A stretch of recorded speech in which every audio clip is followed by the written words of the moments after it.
las coordenadas de la manipulación. Este hombre comienza por llevar pegada en el fondo de su espíritu, desde los inicios de la civilización cristiana, y desde mucho antes, la conciencia de haber sido creado para satisfacer el capricho o el entretenimiento de una entidad divinal a la que se tiene necesariamente que glorificar y obedecer sin remedio que esa entidad sea llamada Dios, o que, ante la evidente ineficacia de sus pretendidos representantes, se transfiera a una abstracción paralela, el desarrollo con mayúscula hoy, por ejemplo, como fue la diosa razón, también con mayúscula, durante la Revolución Francesa o el progreso en los inicios de la era industrial, eso importa muy poco. Utilizo una cita de Fernando Savater. Dios ya no está en uso, hace tiempo que se le colgó el cartelito de no funciona. Ahora está sucediendo lo mismo con el desarrollo. Pero la gran maquinaria manipuladora occidental busca ya afanosamente un sustitutivo de dependencia, porque de lo que se trata en la manipulación es de separar a los hombres de lo que su iniciativa y fuerza propia podrían llegar a alcanzar por sí mismas, para doblegarlas a un plan y un poder ajenos. Según lo que yo creo, no existe realmente el peligro de que el hombre occidental se escape del mecanismo manipulador que ya forma cuerpo con su existencia desde la noche de los tiempos. Incluso me imagino que si, de pronto, la gran maquinaria manipuladora desapareciese, la costumbre inveterada desde generaciones y consistente en obedecer a estímulos condicionantes, nos haría buscar desesperadamente un placebo mesiánico de cualquier tipo, incluso religioso otra vez, que pudiera sustituirla inmediatamente, y pensemos que, lógicamente, no me estoy refiriendo a ese número siempre exiguo de espíritus libres, en realidad, muchos menos todavía de los que se imaginan que lo son, sino a esa enorme e informe masa media de la que prácticamente todos formamos parte, desde los marxistas a los cristianos de comunión diaria o de bautismo de inmersión, desde la pretendidamente desligada nueva derecha a los no menos pretendidos libertarios ácratas, tan fácilmente manipulables mediante la promoción simple de su estatus social. El mecanismo manipulador sabe jugar muy bien con todas las aspiraciones del hombre occidental, desde las obsesiones musicales de una juventud aparentemente pasota hasta las reivindicaciones de los movimientos feministas, desde la instauración de las modas hippies hasta el empleo de los anticonceptivos. Todo cuanto sirve, de una manera u otra, para crear dependencias, abocará en elementos válidos destinados a ser manipulados. Justicia social y droga, terrorismo y orden, paro y pleno empleo, ¿qué más da el nombre que se le dé a cada cosa?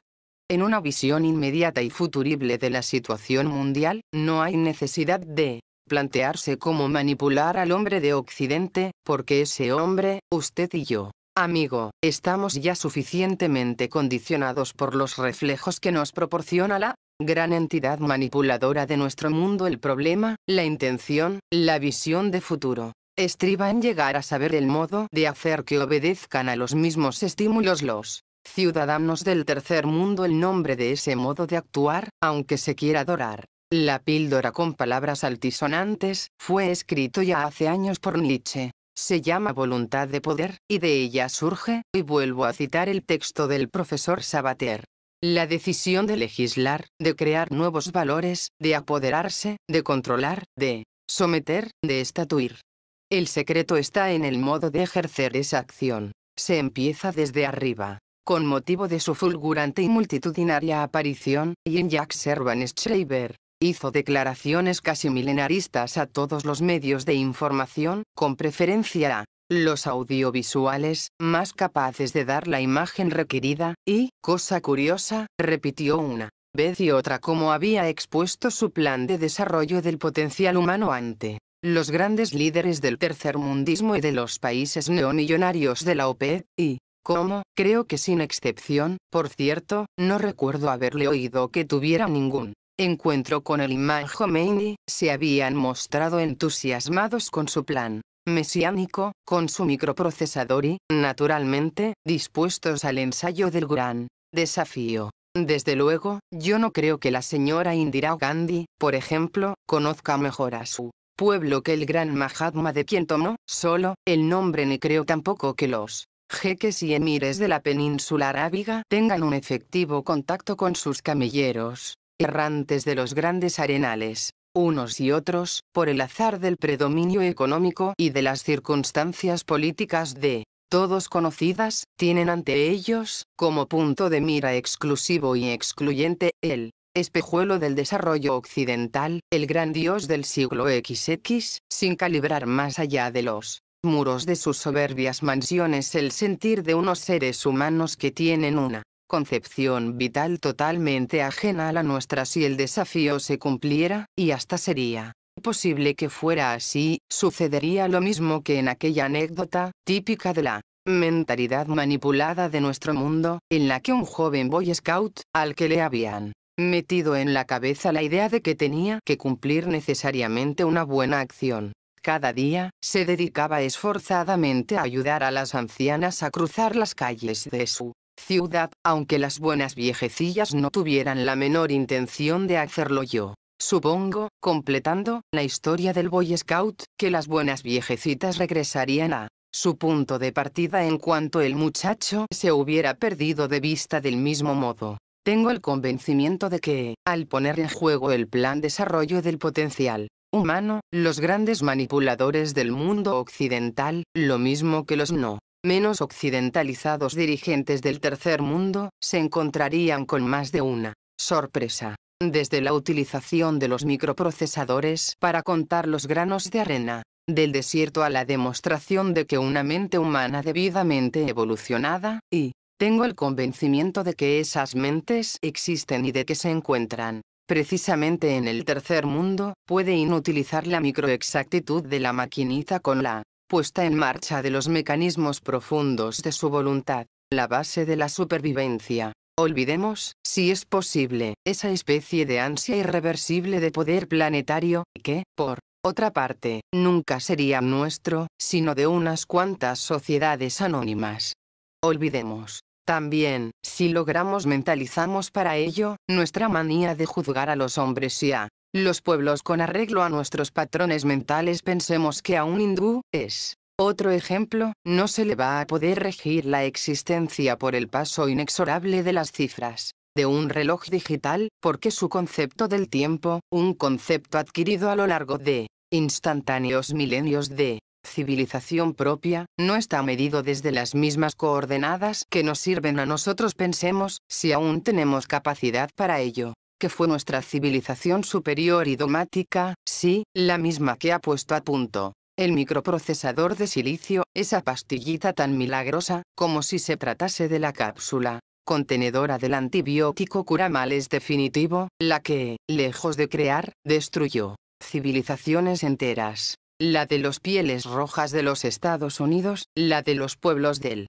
África Negra, las de las islas del Pacífico, que a los indios de las praderas del Medio Oeste los envenenó con whisky peleón, que a los negros africanos los llenó de enfermedades desconocidas y los utilizó como esclavos, que a ellos nativos de los archipiélagos del Pacífico los convirtió en monos de imitación y en vendedores de folclore debidamente consagrado. Y eso por no hablar, porque hasta resultaría feo recordar leyendas negras, el fin de las culturas americanas bajo la dominación eclesiocrática de los conquistadores hispánicos, tan peligrosos, aunque más vapuleados, que los padres peregrinos puritanos del Mayflower. No creo ahora que se trate de soñar, como el otro Jean-Jacques Rousseau, en La Vuelta al Salvaje Feliz. El mundo tiene ya demasiado inclinada la rampa para detener una carrera evolutiva que no puede contenerse, pero sí creo que se trata de respetar el modo que cada pueblo tiene de contemplar su propio progreso con arreglo a sus coordenadas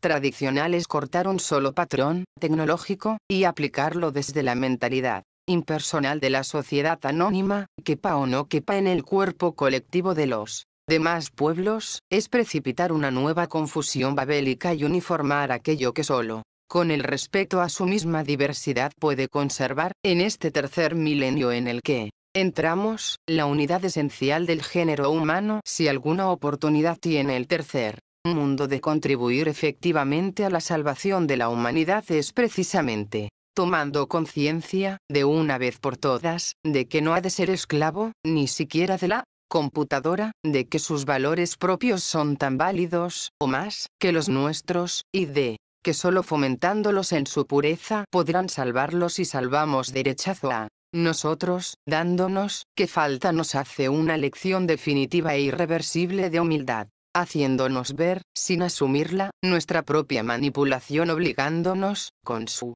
libertad, a rechazarla. Primera meditación sobre una realidad que escamotea. Su definición. Me acuerdo de un inefable koan, digno de los mejores maestros del Zen, pero procedente de la imaginación popular penibética. Es la respuesta de aquel individuo a quien preguntaron en qué creía. Yo, gracias a Dios, soy ateo. La traigo a la memoria a propósito de tanta gente que, aún hoy, niega la realidad de los fenómenos paranormales o pretende ignorarlos, gente que, cuando se habla o se lee o se oye de casos referentes al fenómeno ovni, por ejemplo, sigue afirmando que eso es como el Yeti o el monstruo del lago Ness, que llenan columnas de la prensa y minutos de radio en épocas en que escasean las noticias, pero que, en realidad, se trata únicamente de alucinaciones individuales o colectivas, puramente subjetivas, o de confusiones o de visiones de gente con taras mentales, momentáneas o permanentes, o lo que es peor, consecuencia de afanes publicitarios de determinados individuos que pretenden reclamar, así, a toda costa, su parcela correspondiente de atención por parte de la sociedad o de los medios informativos. No me cabe la menor duda de que tal tipo de entes existen, pero tengo la impresión de que, a pesar de su engaño evidente a la sociedad, voluntario o patológico, la mentira que inventan o la alucinación que sufren no es en modo alguno la causa de la tremenda expansión del fenómeno, sino precisamente la consecuencia de su realidad misma. Un loco puede creerse, pongamos por caso, Napoleón o Piaget, pero sería de todo punto imposible su alucinación si Bonaparte o el Papa Pío XII no hubieran tenido una existencia real. A los negadores sistemáticos del fenómeno, yo les diría que no se puede esconder la cabeza bajo la arena, como dicen que hace el avestruz cuando siente cercano el peligro.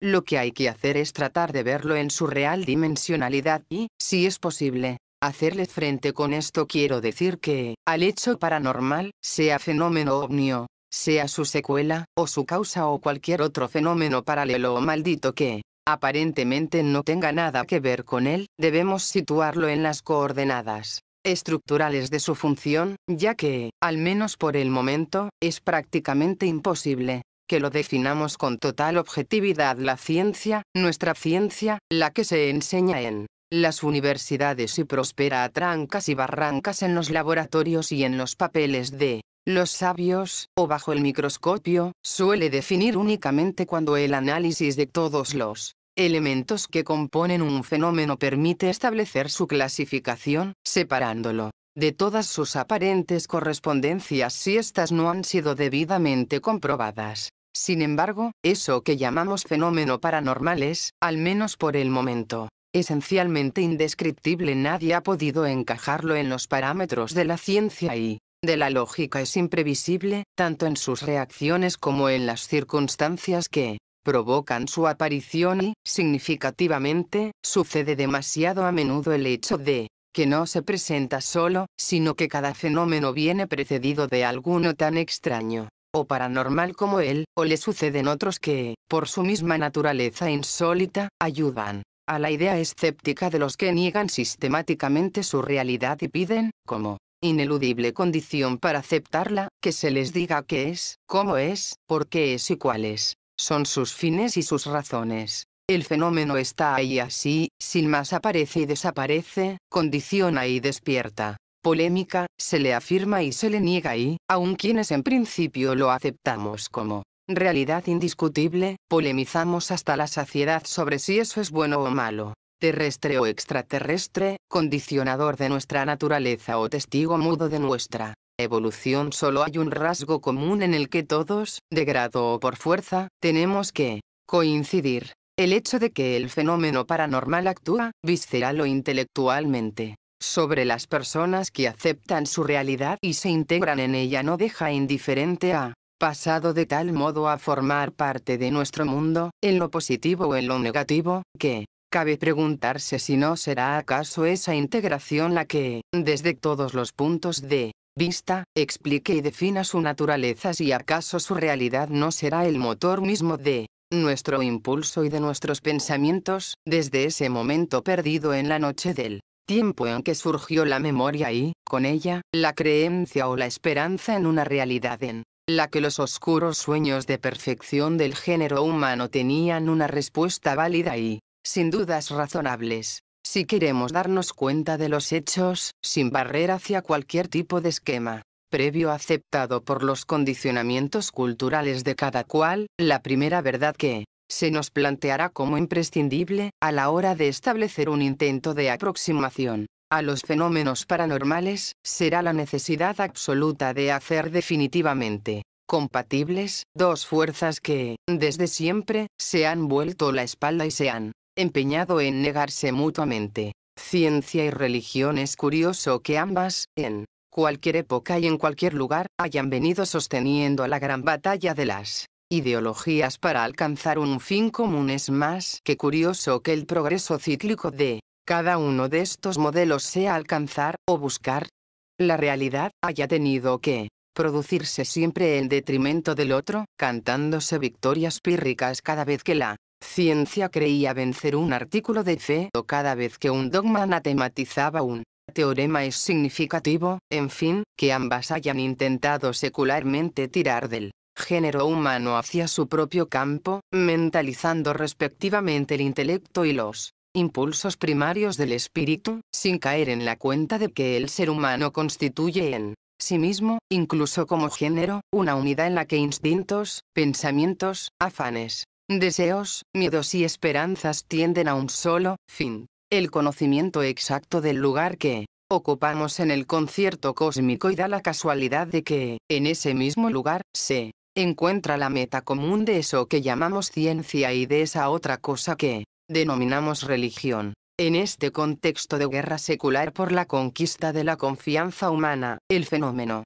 ovni y todas las manifestaciones de lo que llamamos paranormal desafían los módulos establecidos por la ciencia y, a la vez, ponen en entredicho las sublimes verdades religiosas, calzándolas con zapatillas y haciéndolas descender a los más inmediatos planos de la conciencia. Hoy, cualquier ateo oficial puede observar luces que bajan de los cielos, sin que tales visiones impliquen necesariamente una ruidosa conversión y una vida ulterior dedicada a la oración y a la caridad. Hoy también, los prodigios se acumulan, sin que tengan que levantarse santuarios para glorificar la intervención de seres celestiales, cuya presencia habría sido imprescindible para explicar de modo ortodoxo algo que rompe sin paliativos las leyes aceptadas secularmente por él hombre ante hechos que no admiten explicación. La ciencia calla o niega, la religión divaga y reclama tímidamente la vuelta al estado primigenio de inocencia y de fe, pero ni una ni otra parecen dispuestas a admitir que tales fenómenos ponen en entredicho su rivalidad eterna y que el hombre, ante unas verdades patentes que le son sistemáticamente negadas, comienza a fabricarse una tercera vía que, si no le explica nada, le justifica al menos existencialmente una trascendencia que ni ciencia ni religión oficiales han sabido manipular a su conveniencia. Admitamos, al menos, que esta situación entraña el peligro de una aparentemente nueva manipulación del hombre, y digo ahora eso de aparentemente con el convencimiento de que tal manipulación viene de muy lejos y con la sospecha fundada de que lo que ahora nos empeñamos en encasillar, para tratar de que su digestión nos sea más soportable, es exactamente lo mismo que ha movido siempre al género humano en sus manifestaciones trascendentes, en sus escapadas de la vida puramente vegetativa, hacia planos desconocidos, esperados y temidos a la vez, de lo inalcanzable. El ser humano, en este sentido, se ha venido comportando lo mismo que la mula que avanza siempre con la esperanza inútil de alcanzar una zanahoria suspendida de la cuerda que cuelga de su propio cuello. El hambre de trascendencia nos ha llevado siempre a perseguirlo inalcanzable, sin darnos cuenta de que esa persecución incesante mueve otra cosa, carro, o noria cósmica, sobre la que no poseemos ningún control. Nada progresa sin que algo lo haga progresar, nada sucede sin que algo obtenga un beneficio de ese suceso. Toda la realidad cósmica es una constante acumulación de tensiones, de causas y efectos, un toma y daca en el que cada entidad recibe su esencia de otra y cede su energía para que, a su vez, sea utilizada por otra entidad más evolucionada, la cual procura cuidar y conservar, por su parte, la fuente de su propia supervivencia. Ese cuidado y esa conservación suponen precisamente la manipulación a la que me he estado refiriendo. Claro está que la palabra manipulación es corta y estrecha, como resulta corto y estrecho el idioma, cualquier idioma, para expresar lo que supera los límites de nuestro mundo circundante e inmediato, pero sirve, a falta de otra mejor, para aclarar la dependencia de cada entidad cósmica respecto a todas las demás, porque ya no se trata, al llegar a determinados niveles evolutivos, de una dependencia irracional e instintiva, sino de la captación esencial de una necesidad que ha de saciarse conscientemente, mediando la voluntad de cada ente y hasta su ingenio y su intelecto, sea cual sea la forma que adopte. En cada caso, para seguir subsistiendo en primer lugar y para aspirar, en última instancia, a alcanzar, mediante sucesivos grados de evolución y aprovechando todos los medios de que dispone, los niveles superiores de la conciencia universal. Una premisa, al menos, parece imprescindible en el concierto cósmico. Cada parcela de conciencia, cada grado de esa escala infinita de eslabones evolutivos conoce, mejor o peor, los que le preceden y se siente o se sabe conocido y condicionado por los que están por encima suyo. Se sirve de las entidades inferiores y sirve, de un modo o de otro, a las que le suceden. El error, nuestro error, está en que, sabiendo que hay, hasta llegar al hombre corriente y moliente, una multitud de estadios de evolución, tengamos la conciencia programada a no reconocer después de nosotros más que una entidad suprema sobre la que acumulamos todos los grados que suponemos nos faltan para acceder a la realidad última de su infinitud. La culpa de este fallo está, posiblemente, en esa especie de lógica antropocéntrica y geocéntrica que los grupos tradicionales de presión han logrado establecer en la mente humana, sobre todo en el mundo occidental. Es una culpa paralela, aunque esta vez a niveles cósmicos, a determinados esquemas sociales, políticos, económicos y morales se nos han sido implantados y sobre los que nos hemos movido secularmente. El establecimiento de escalas de valores pretendidamente absolutos, instituidas desde el poder hacia la opresión, pero también forma parte de nuestra propia naturaleza sensorial y biológica, que tiende a establecer en todo cuanto nos rodea la eterna dicotomía que, en determinados casos, llega a aflorar incluso como forma religiosa evolucionada. La realidad, para el ser humano, está compuesta como una pirámide escalonada en la que nosotros ocuparíamos la cúspide, abarcando todo cuanto sube hasta nuestros pies y, con el convencimiento de que, por encima nuestro, todo el inmenso cielo pertenece a una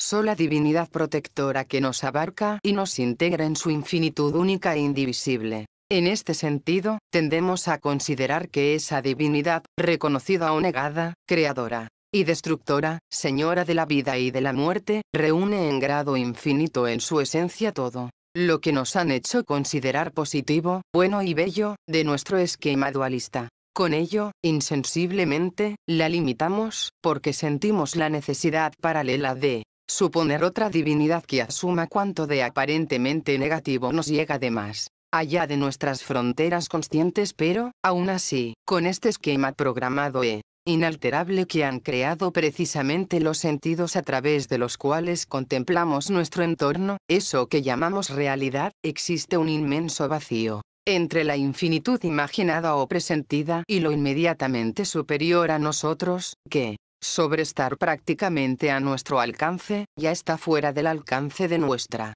comprensión, de nuestra definición y de nuestro análisis, y hasta de nuestro juicio. Echamos entonces mano de los libros sagrados de cualquier credo y lo que alcanzamos a Ver si no somos capaces de encontrar y desentrañar su simbolismo, es apenas un torpe proceso de antropomorfización de lo divino, que empieza a acercarse peligrosamente a sus criaturas para hacer patente una realidad que maldita la falta que le debería hacer. Mostrar esa aparente manifestación divina juega muy a menudo con el ser humano, le ofrece la ocasión de verla, de tocarla o de oírla.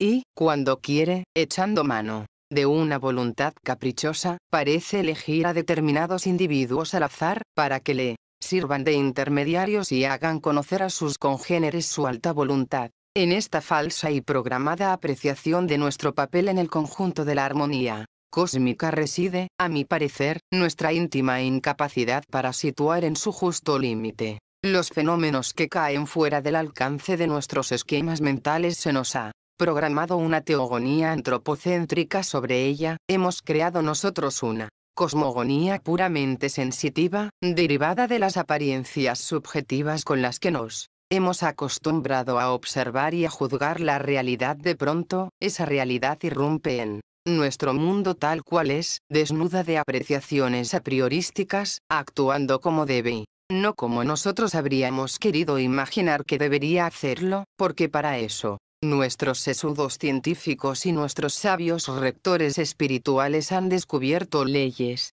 y han analizado la naturaleza, siempre aparente, claro, de la materia, de la energía y del mismo Dios. Entonces, cuando esa realidad se nos muestra sin tapujos y nos indica nuestro puesto exacto en la orquesta, la rechazamos, la negamos y la ignoramos o, por el contrario, le atribuimos una naturaleza irreal que solo contribuye a embotar más, si cabe, nuestra ya de por sí pobre capacidad de reacción ante lo inesperado y desconocido. De ahí que el fenómeno paranormal, que es, seguramente, la manifestación más pura y más directa de la realidad, sea tan a menudo encasillado en los parámetros de lo imposible, de lo patológico, de lo engañosamente amañado. De ahí que, con la misma frecuencia, se le encuadre entre lo milagroso o entre lo divino y se le adjudique olor a santidad o averno, según los casos. Nadie, en cualquier caso, parece aceptar mirarlo objetivamente y con realismo, nadie parece estar en condiciones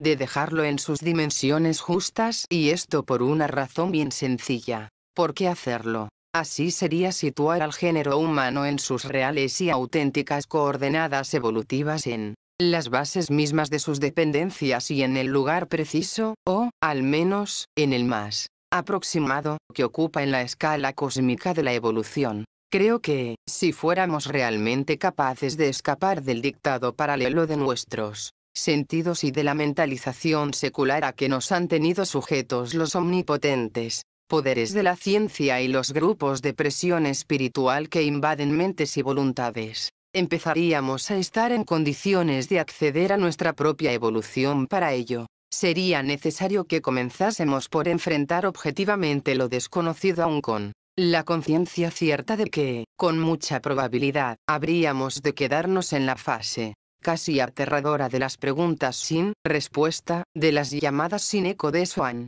huido sistemáticamente tanto la religión como la ciencia, y siguen huyendo, porque ese enfrentamiento a tumba abierta sería, así lo creen científicos y pontífices, y digo yo que estarán en lo cierto, la respuesta ciega e inapelable a su esencial inviabilidad y la piedra de toque que desnudaría la falsedad de un prestigio que solo ellos se han adjudicado. En estos momentos, con la ciencia académica vuelta a un problema que se le escapa y con la mayoría de los credos religiosos desprestigiados por su radical negativa a convertirse en auténticos educadores espirituales de sus fieles, surgen por un lado los mesías y profetas de nuevos movimientos místicos basados precisamente, y casi resulta paradójico esto, si se medita con cierta objetividad, en la deificación de la ciencia y de la tecnología. Por otro, ahí están los gnósticos de Princeton, surgen los científicos,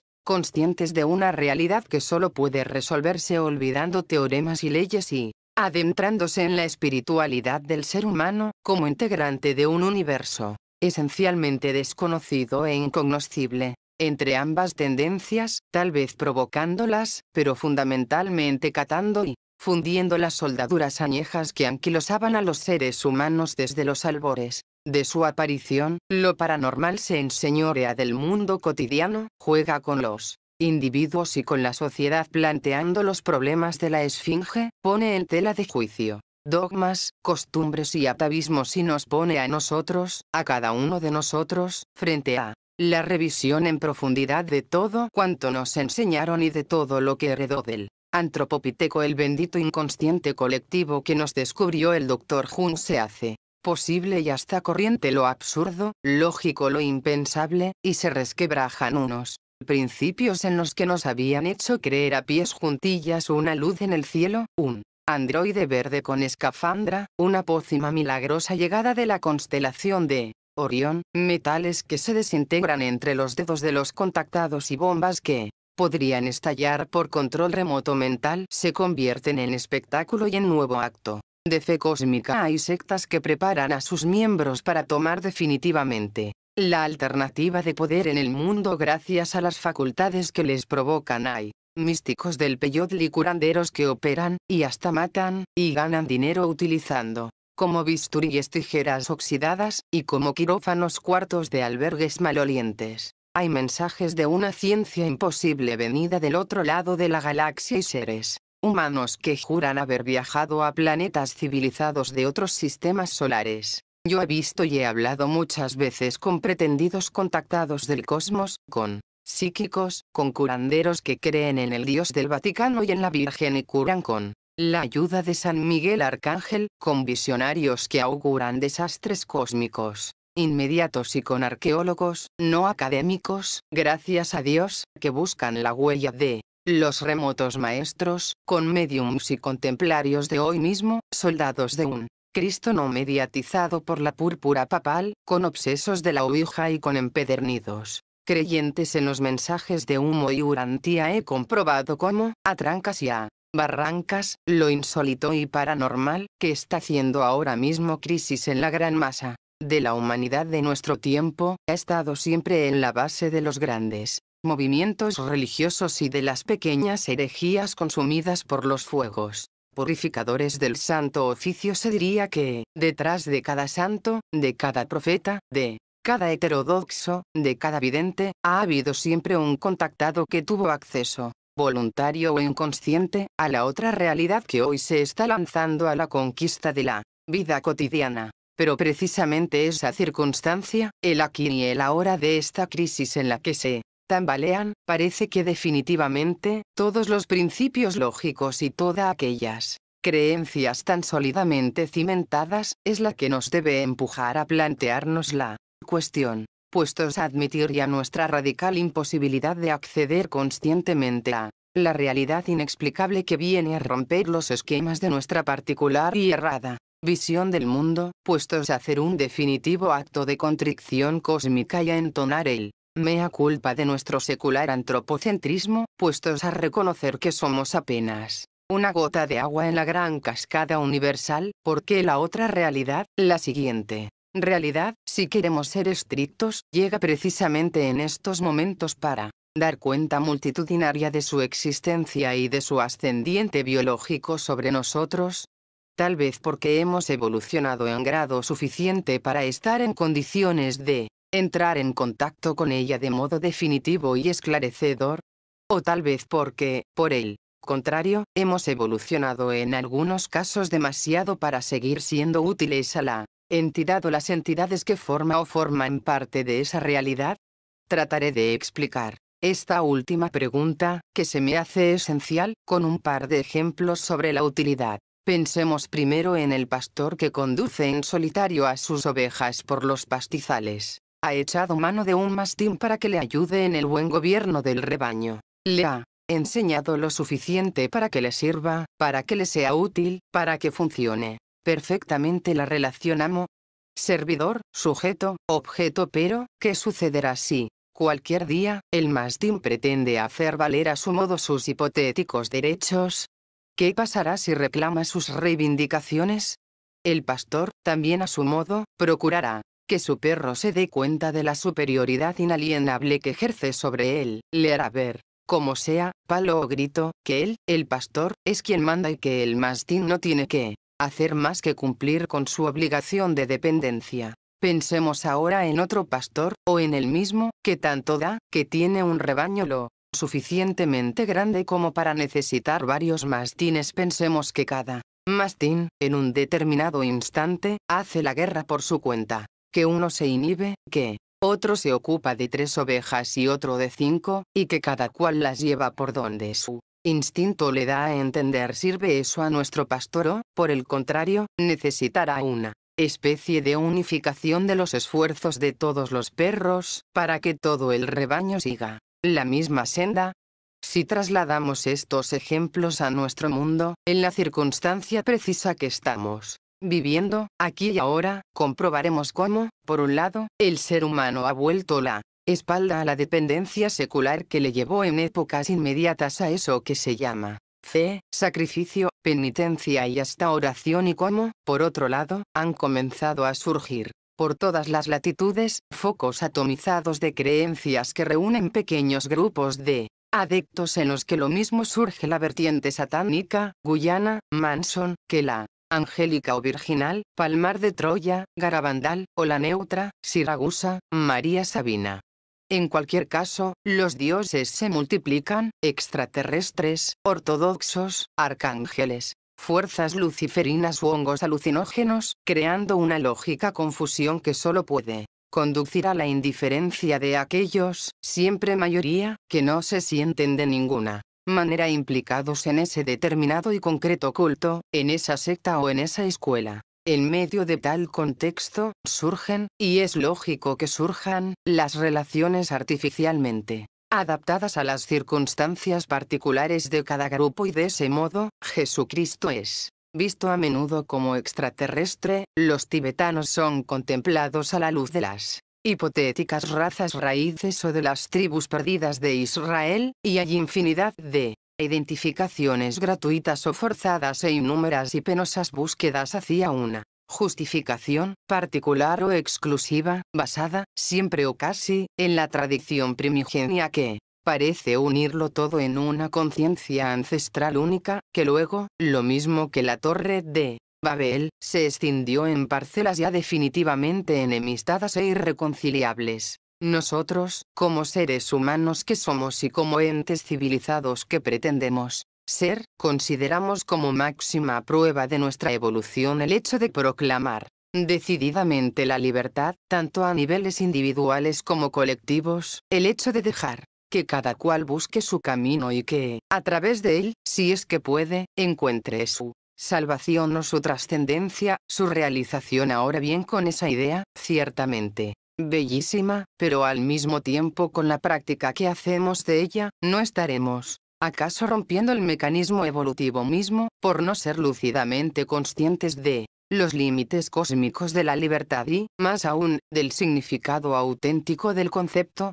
Por supuesto, estoy haciéndome preguntas en voz alta, pero son preguntas que no exigen respuesta, sino reflexión, una reflexión que tendría que comenzar por plantearnos el grado real de esa evolución que reivindicamos, puesto que de lo único que podemos ciertamente enorgullecernos es de haber creado en torno nuestro, y en gran parte gracias a las ciencias y a las religiones establecidas y secularmente empeñadas en manipular al hombre en vez de servirle, un galimatías tecnológico y maquinístico que solo sirve para fomentar nuestra dependencia y perder, en sus aras, esa misma libertad que venimos exigiendo. Esta es, en realidad, la situación humanística que hace crisis en nuestro momento. ¿Por qué, pues, no partir de la idea de que tiene que existir una relación entre ella y la eclosión masiva y multitudinaria de todos los fenómenos paranormales? ¿Por qué no aceptar, desde el principio, que esas naves absurdas que aparecen en el cielo o desde el fondo de las aguas, y esos hechos malditamente fortianos que empiezan casi a formar parte de nuestra vida cotidiana, son las tarjetas de visita con la que se anuncia sin tapujos la siguiente realidad?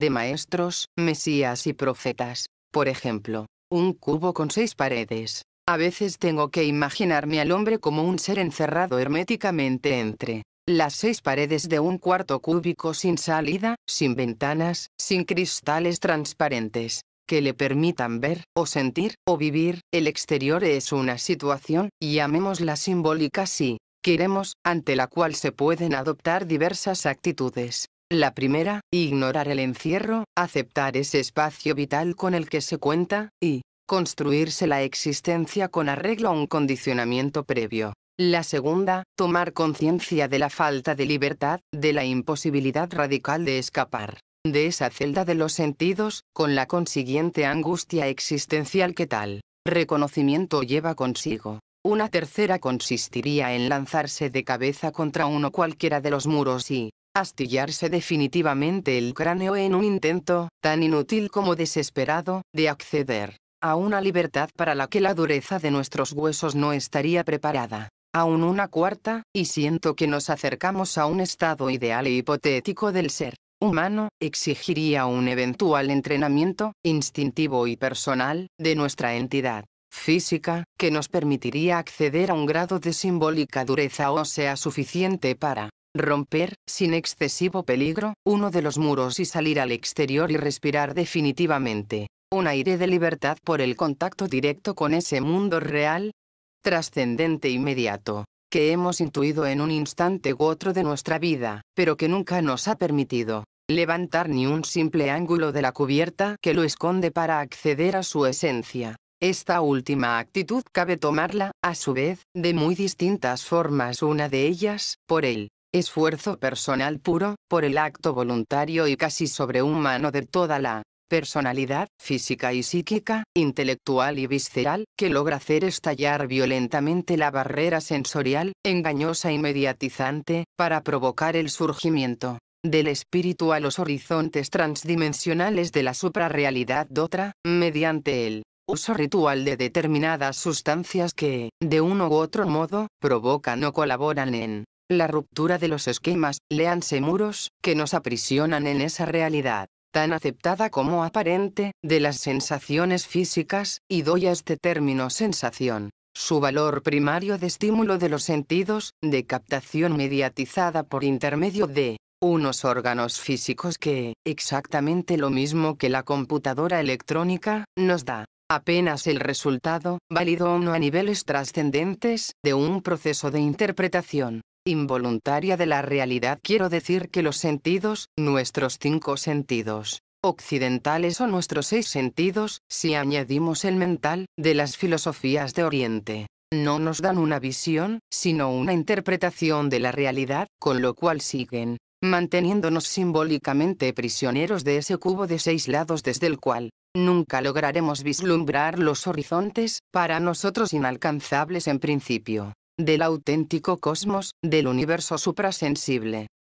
La apertura de una puerta. Querría hacer notar la circunstancia de que, aunque he antepuesto en esta actitud el esfuerzo íntimo y propio, muy pocas veces el ser humano logra alcanzar por su solo impulso la ruptura de las barreras sensoriales o, empleando el ejemplo que usé anteriormente, muy pocas veces logra escapar de su encierro rompiendo personalmente los muros que le separan de la realidad suprasensible. Lo normal, e insisto, normal siempre dentro de un contexto insólito e irracional, es que aquel que intenta escapar de su encierro recurra a otra persona que ya se haya liberado de él y que, desde el exterior, desde un plano de trascendencia ya alcanzada, le ayude o le indique el modo de alcanzar su propia liberación, su estado de conciencia superior. En cierto modo, ese recurso es, sigamos empleando el símil del encierro cúbico, algo así como un grito lanzado desde dentro, una llamada de socorro al conocimiento que todos,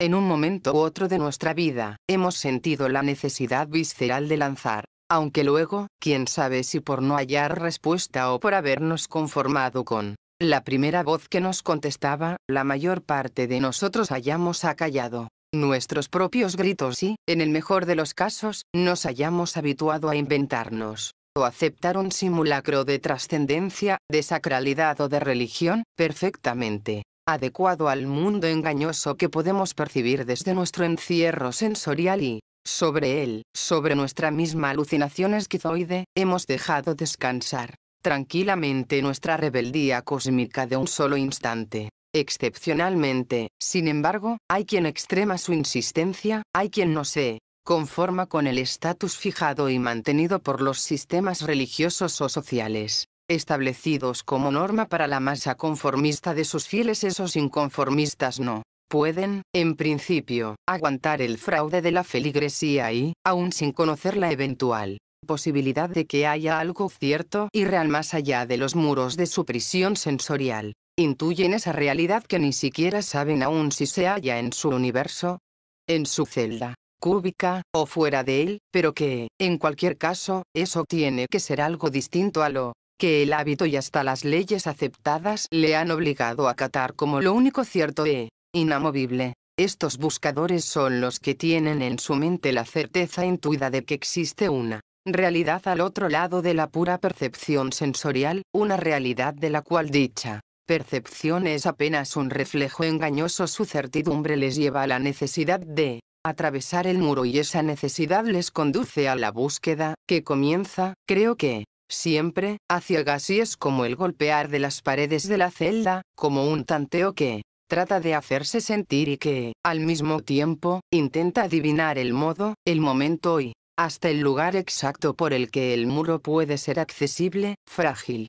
La respuesta que llega del otro lado. Puede suceder entonces que ese buscador encuentre a alguien que, de una u otra forma, porque la fórmula de acceso a la trascendencia no es única, sino que depende de contextos culturales y hasta de modos propios de enfrentar la vida y la realidad objetiva, tenga en sus manos el instrumento preciso para romper las barreras del engaño sensorial. Alguien que haya logrado ya salir de su encierro y que esté, por lo tanto, en condiciones espirituales de colaborar con quienes desean encontrar ese mismo camino. El buscador se entrega a él precisamente cuando han fallado sus propios intentos individuales de conseguir su fin. Quiere saber, a través suyo, qué hay al otro lado del conocimiento y cómo se llega a él. Pero pongamos atención, pues se trata de dos deseos totalmente distintos. Querer saber qué hay al otro lado es una necesidad intelectual que implica, al menos en principio, la tácita renuncia a trasponer la barrera. Por el contrario, muy a menudo el hecho de alcanzar el otro lado implica la ruptura física y psíquica de los obstáculos, de los muros, que nos cierran el acceso, pero puede muy bien suponer al mismo tiempo que ese alcance de la realidad trascendente no implique necesariamente entenderla. Simplemente, se puede asumir la realidad y sentirse luego incapaz de razonarla, sobre todo si pensamos que esa realidad es esencialmente irracional. Así se da el caso que podemos comprobar en muchos místicos, los cuales, cuando tratan de contar lo que han vivido en sus ratos, lo hacen desde coordenadas estrictas e imposibles de semántica racional o se limitan a hacer descripciones en las que predomina fundamentalmente el absurdo y la irracionalidad. En esta misma doble vertiente de acceso, directo o indirecto, a la realidad suprasensorial, se sitúan los seres que actúan como catalizadores de la ruptura, teórica o práctica. Para los buscadores de la trascendencia dependen, tanto su labor como su finalidad, de que sirvan de ayuda al reconocimiento de esa trascendencia o de que colaboren activamente en la ruptura efectiva de los obstáculos que nos separan de ella. Depende igualmente su actuación de que su presencia sea meramente testimonial o de que haya en ellos una auténtica intencionalidad hacia los buscadores o hacia la totalidad de los seres humanos, para que alcancen de alguna manera la conciencia o la vivencia de esa realidad. Cada una de las formas religiosas o filosóficas de la Tierra tiene nombres determinados, que designan y aclaran la categoría de estos seres y su lugar estricto en la función trascendente. Ciñéndonos de momento a nuestro lenguaje habitual, creo que podemos designarlos en una división que podría también encontrar toda una serie de categorías intermedias, como saritos, profetas, mesías y maestros. Naturalmente, se trata de una división también convencional, pero puede servir, al menos, para la comprobación de que el acceso a la realidad superior implica categorías que no pueden en absoluto despegarse de su contexto humano, psíquicamente sensible, de donde parten siempre aquellos que la alcanzan. y a donde vuelven por necesidad, porque forman originariamente parte de él. El mundo de los santos. El santo tiene, para el buscador de trascendencia, un valor meramente testimonial, en el mejor de los casos ejemplar siempre dentro del símil del cubo celda, el santo vendría a estar representado por los pasos que se escucharían al otro lado de los muros, pasos que nos pueden hacer sospechar, o hasta adivinar fundadamente, la presencia de una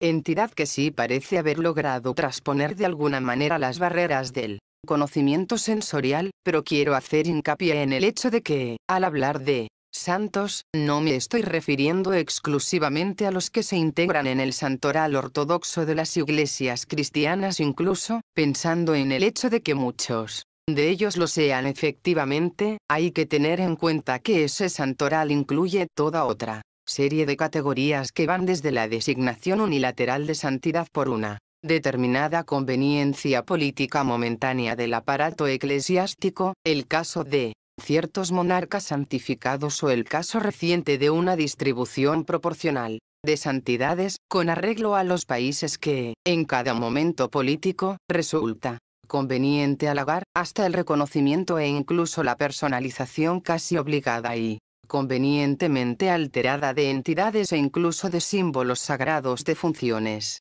precristianas que, en su momento, sirvieron para atraer al campo del dogma establecido a concretas comunidades que poseían previamente sistemas religiosos lo bastante coherentes para resultar difíciles de decantar hacia las nuevas creencias.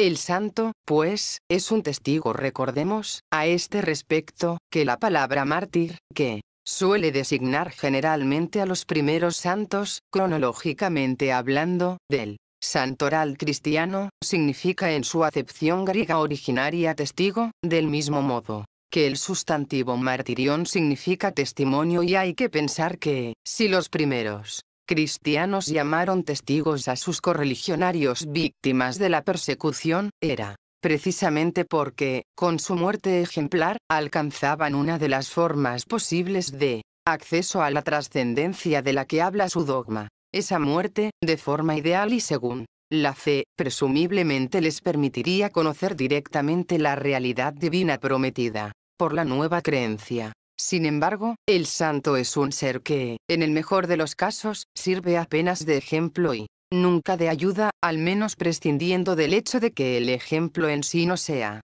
un modo de llevar a cabo dicha ayuda, trasplantando su significado a la filosofía budista. Diríamos que es el ser que, habiendo alcanzado la posibilidad de acceder al nirvana, se queda en él, pero sin elegir el estado de bodhisattva, o pensando en términos de dogmatismo islámico, podríamos identificarlo con el moravita, hombre santo, cuya tumba sirve como testimonio de su existencia y supone un aviso para los fieles que, al visitarla y orar ante ella, reconocen su calidad de ser que alcanzó categoría superior. El planeta de los profetas. Metámonos en nuestro cubo celda de nuevo, quiero decir mejor, volvamos a sentir nuestra radical prisión física y nuestra incapacidad de trascenderla, pero ahora no son ya pasos lo que oímos en el exterior, sino una voz que se dirige a nosotros y que nos da cuenta de la real existencia de ese universo exterior cuya certeza no podemos en modo alguno racionalizar.